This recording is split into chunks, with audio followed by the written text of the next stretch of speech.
Saudações a todo mundo. Boa nova para vós. Não é uma outra. É a nova para a nossa salvação. É bem para nós mesmos. É a notícia que temos. É a mensagem do profeta. Não é outra mensagem. É a mensagem de um profeta. Para que a pessoa saiba o que significa um profeta. Mas o meu tema é o caminho longo. Será que consegues de caminhar? Ok. Então, o longo caminho, ao andar e andar, então a pessoa pode cansar e ficar. Então este caminho é um caminho apertado. É o caminho da salvação. É um caminho apertado. É o caminho da salvação. Mas este caminho vem através de quem? Vem através de um profeta. É um profeta que sabe todo o mal que está no mundo. Está vendo? É um profeta que vem a dividir o bem e o mal. É como duas pessoas que estão em luta. Duas pessoas quando estão em luta, é preciso ver alguém que vai os separar. Então, a luta dos filhos de Deus, os filhos do diabo, que vem a separar é o profeta. Está vendo? Quando o profeta venha, quando branche, é necessário o filho de Deus deve andar, que saia naqueles males. Está vendo? Agora os males onde estão? Os males estão no mundo. Estão vendo? Os males estão no mundo. Esses males como estão no mundo, quando você venha neste mundo, é que você toma aquele mal. Mas não entendo. As pessoas dizem o mundo está embora bem.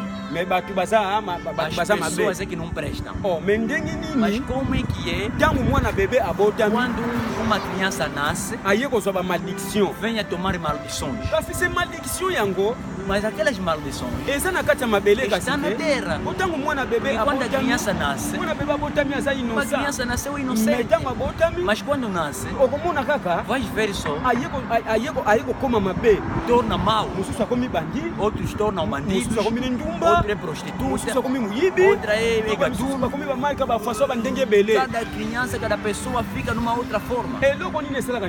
O que faz assim? São espíritos que foram detidos. Quando Deus detou aqueles anjos, outros anjos ficavam no espaço, outros espíritos entravam nas águas, outros foram nos grandes riachos.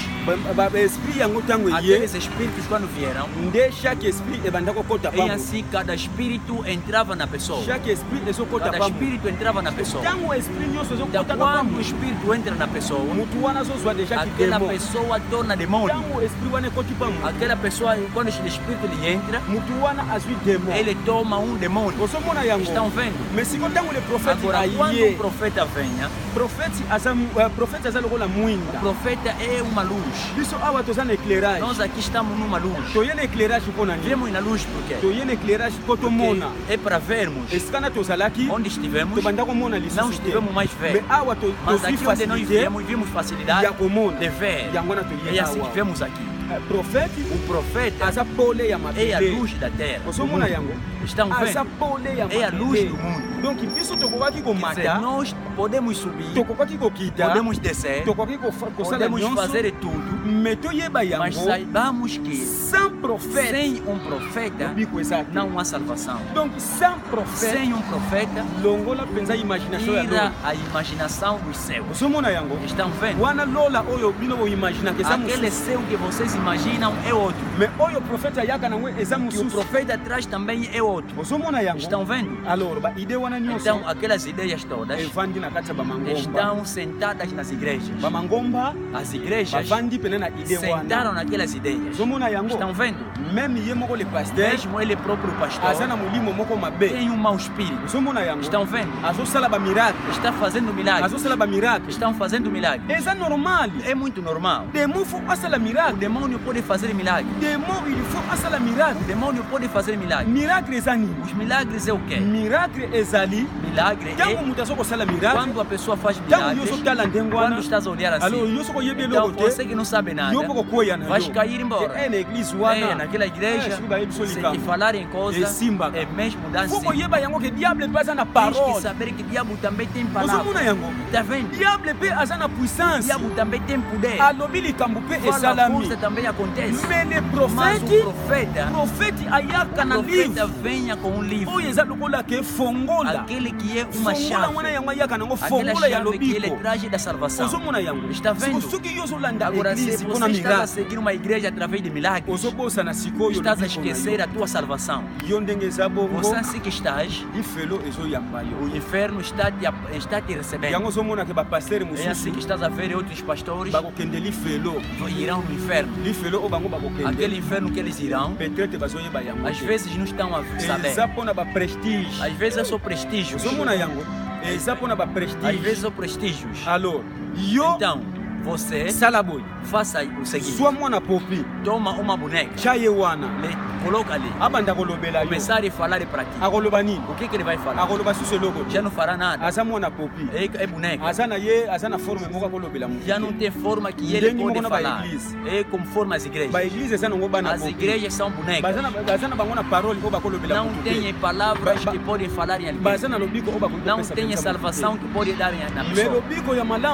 Mas a boa salvação que pode garantir-te, a salvação que pode te dar segurança, é necessário você aceitar o profeta do teu tempo.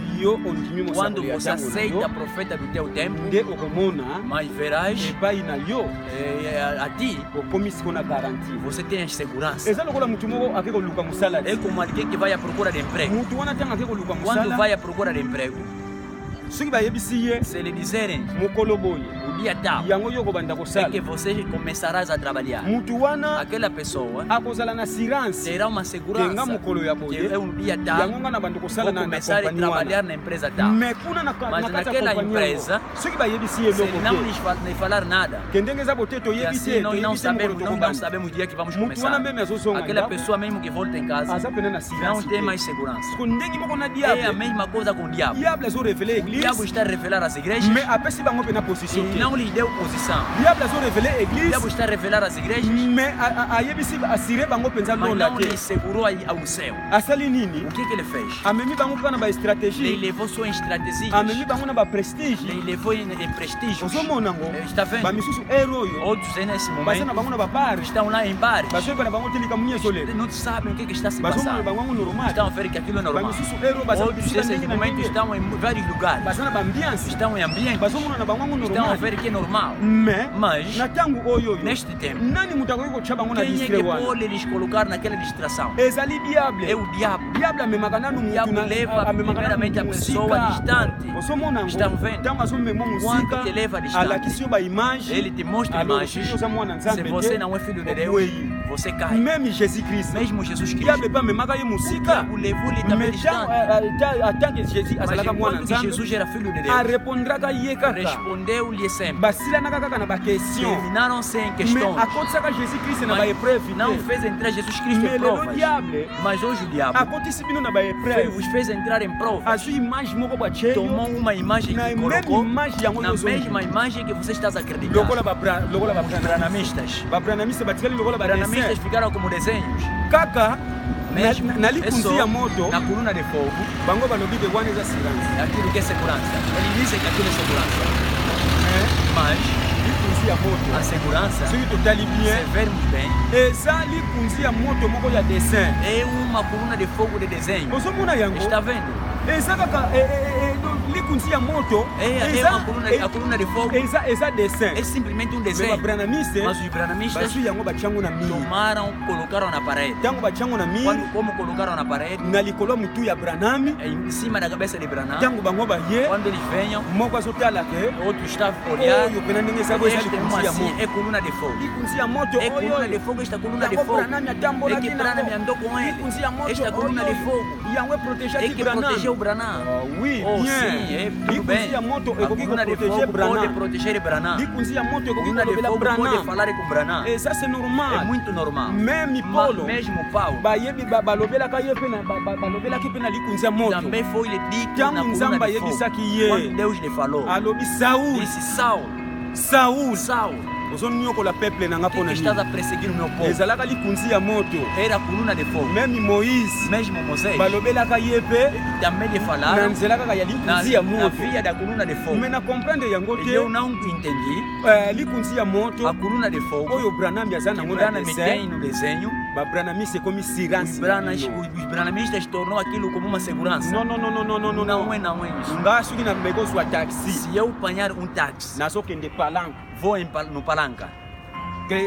nauti lokola nauti bita Por exemplo, sair no Bita, nazokende vou no palanka palanca. nga nazwi taxi Eu apanho um táxi, na mati vou subir, nabandi kokende começo a andar, nabandi kokende começo a andar. nakomi na kalemba doge Chego no Calemba 2, karo nazwaki po o carro que me levou para me fazer chegar no palanca ekufi nango variou. nakuti kare mosusu ezobelela Então, palanka encontrei outro carro que está a gritar em palanca. esengeli nakita na Eu tinha ngai que descer, namata na nga na kare subir naquele carro que vai no palanca. Agora, como na kati ya message ya ntango você dentro da mensagem do entardecer, na message ya a ntango mensagem do apokwa entardecer, ozokoka mpenza não kotika estão a te conseguir deixar. Não isso. message eza so na ntango A apokwa te mensagem já não está mais no Mais entardecer. mensagem, Mas agora a mensagem ekomi na minui ya já está na butu meia-noite. oyo aza na matoi ya Quem tem koyoka ouvido de ouvir, ayoka que ouça. message ekomi na ntango A mensagem ya está butu agora deja. na meia-noite. alors bino koza balingami na Então, ngai vocês são meus amados. oyo mpenza yango tokongisi E é isso que preparamos para misusu hoje. baza pena Porque alguns estão distraídos, não estão a compreender como é que o mundo está, em que nível está. donc kotikala malamu Então ficam bem.